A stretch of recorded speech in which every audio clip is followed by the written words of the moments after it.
And joining us now, great to welcome on our Book Talk segment as we are in March. It's St. Patrick's Day coming up, and a lot of people think about luck, and that fits right in with our next guest. She's written a book, co-written a book, called How Luck Happens, Using the Science of Luck to Transform Work, Love, and Life. We're joined today by Janice Kaplan. You all know her from her previous book, best-selling The Gratitude Diaries, and she joined us by telephone today. And Janice, good to talk with you. How are you? Great to talk to you. Thank you. Yeah, good to have a chance to meet with you and have a chance to read through the book as well. And like I said, it's the Luck of the Irish month. March doesn't have to be March necessarily. We all want luck in our lives, but it kind of fits in right now, doesn't it? People thinking that way. Yeah. Sure does, and the luck of the Irish or the luck of anybody else turns out to be luck that you can actually make. You know, we think of luck as being those shamrocks, those four-leaf clovers, that luck that rains down from the sky. But our great discovery was that really luck occurs from the actions that you take, the things that you do, the people that you know, and you really can put it together into a formula where you do make more luck for yourself in your career, your job, your life, and your love life, too. Well, luck is kind of one of those words. Nobody really knows exactly what it is. I mean, it's it's a chance, like you said. You can create your own luck, but it's kind of one of those weird words. Everybody sort of knows what they think it means, but it's really ambiguous what luck is, right? Well, you're exactly right, and I think one of the things that was fun to do in this book was really to turn the concept of luck on its head, because usually when people think luck, they think random chance, they think something that you can do nothing about. And so this book, I think, is going to surprise you a little and hopefully change how you think about luck and make you realize that it is something that's under your control, and give you a new definition of how you can make luck happen and the different qualities that you need to put in to make luck. I should say, too, you co-wrote the book with Barnaby Marsh. How did you two come together, and how did the book come together? Well, Barnaby used to be at the John Templeton Foundation, and when I wrote the Gratitude Diaries, I was lucky enough to have a grant from the Templeton Foundation, so we knew each other that way. And Barnaby had then left, and we had just become friends, and he asked me what my next project was going to be, and I told him I was excited about the concept of luck and how you make luck happen. And he said, when I was a Rhodes Scholar, I did my thesis on risk, which is really a part of luck. Do you want to do it together? So there you go. It was, I would say that's a great example of luck, right? It sounds like something random that happened, but lots of pieces had been put in place before. We had worked together. We knew each other. We had similar ideas. We were thinking of things.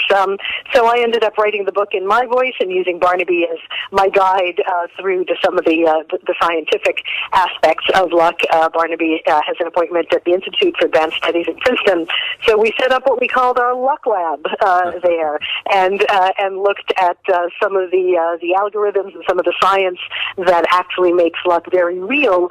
The concept being that you want principles that work across all platforms. So whatever you're talking about, whether you're talking about making luck every day or you're talking about making luck in your career, you want to have a principle that can hold for all of that. So that's what we did in the Luck Lab, and the great fun of it was that Barnaby would come up with some of these principles, and I'd get to go out and try them in real life or interview the people and the celebrities and the entrepreneurs and experts who knew about them. Yeah, I was going to say, you have real life, like you said, experiences of you, both of you, and then people that you talk to as well. So it's not just theory.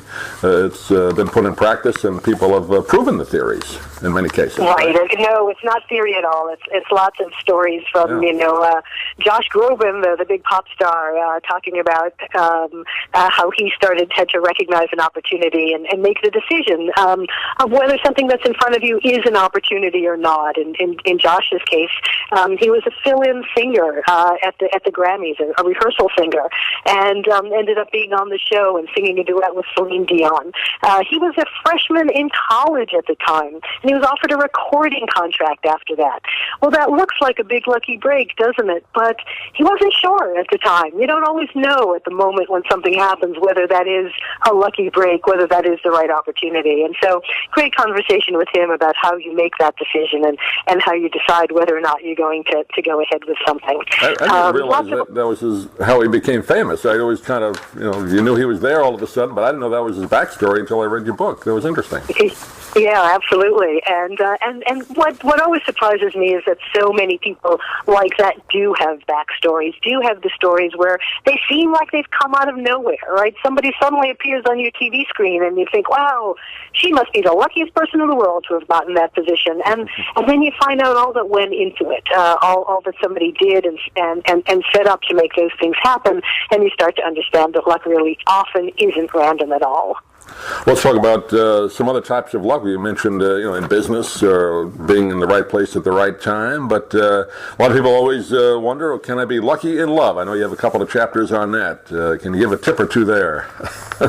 Sure. Well, I hate to be really unromantic here, but it turns out that luck in love isn't necessarily finding the perfect person, as television shows and romantic comedies would make us think. We spoke to a couple of psychologists who are very well known, Dan Ariely at Duke, and Barry Schwartz at Swarthmore, who wrote the book on choice. And both of them have the same concept, which is that you make luck in love by investing in a relationship. And you don't make luck in love the day that you meet somebody. It's what you put into the relationship. And when we look at couples who seem just so happy together and so wonderful together, it's probably not because some mysterious force brought them together. It's because they've cared about each other and invested in the relationship. So it's a different way of looking at luck and love, but I really found it quite meaningful that you again get to control that relationship.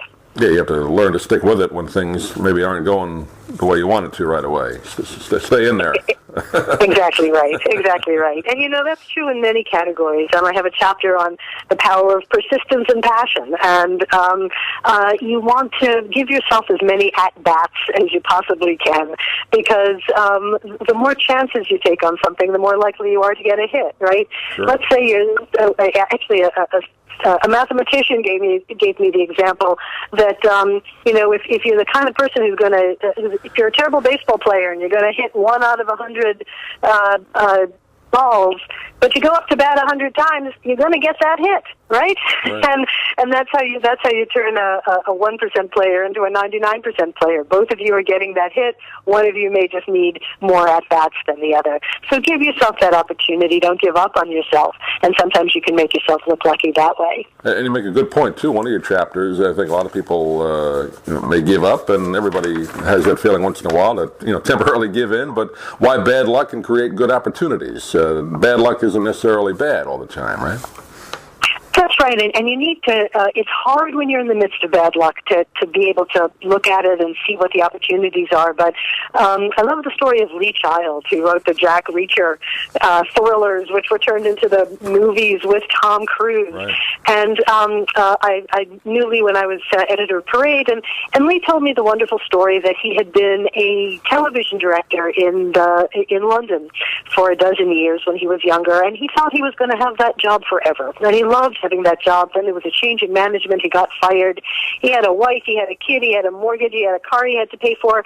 And he was furious and angry and resentful and scared and didn't know what he was going to do. I mean, talk about bad luck, right? So what did he do? He sat down and he started writing, which he wouldn't ever have thought to do before.